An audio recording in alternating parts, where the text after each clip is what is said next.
Dan, we had a magic round of Rugby League. All the games were exciting, bar one. We weren't let down too badly.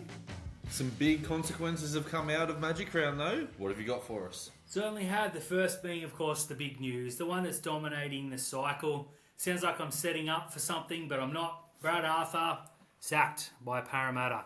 Now, I'm going to ask you not to talk about replacements just yet, because we might touch on that a little bit further down. Spoiler alert.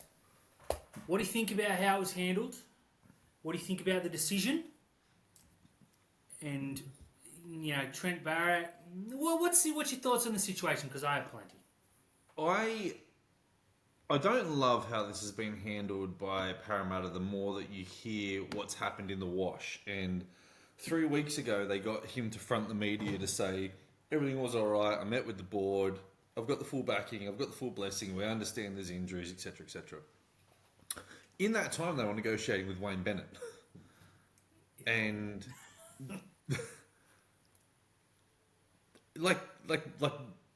Why? Why get him to go out there and say all these things and front the media and blah, blah, blah? And there have been multiple times this year where you could have sacked Brad Arthur for a shocking performance. But they sacked him on his birthday. Yeah. I think it's been handled poorly from Parramatta, and it just shows the shape of the club that's in at the moment. And you should have sacked him either a week before Magic Round or just give him this weekend. They're playing South Sydney. Let him go out on a high. Yep.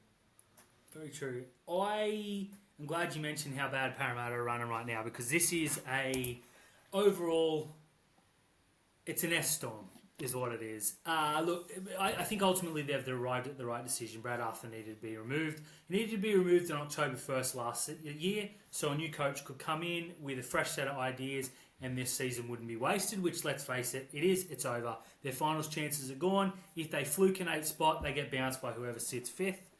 Unless maybe it's Cronulla, who knows. It's done. It's wasted.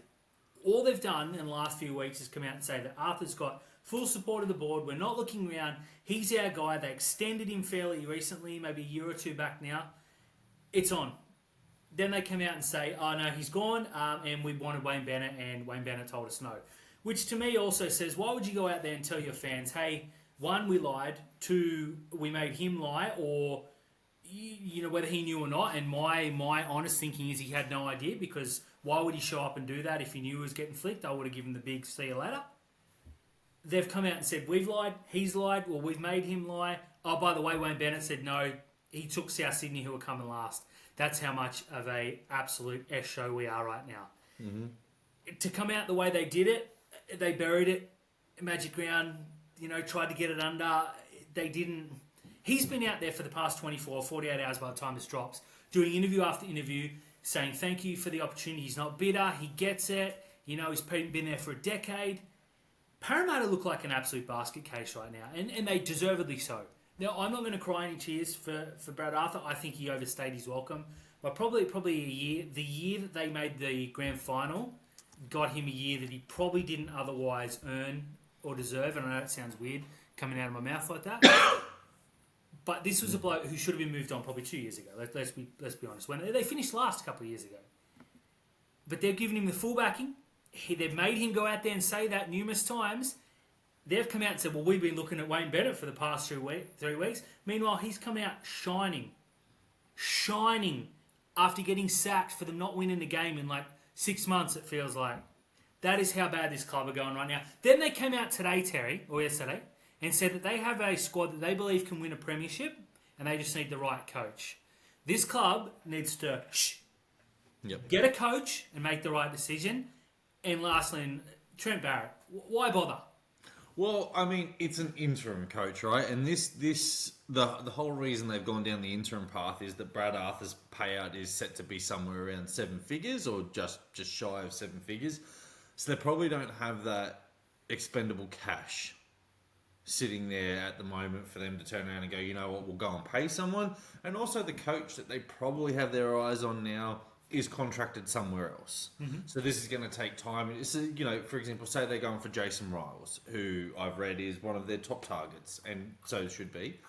Jason Riles is contracted elsewhere and needs to negotiate with his employers to gain a release. His employers may want some kind of financial compensation package in return. So this is going to be a long process for them. In the meantime, they have a interim coach sitting there, an assistant coach in Trent Barrett, who, look, didn't set the world on fire at Manly and was absolutely terrible at Canterbury, but he's been there as a head coach before. It's not as if they're sitting on the sideline of someone like, I don't know, anyone that hasn't been there before. So I think they could do no worse than go and knock on the door of Justin Holbrook and see what it would take to get him out of East next year.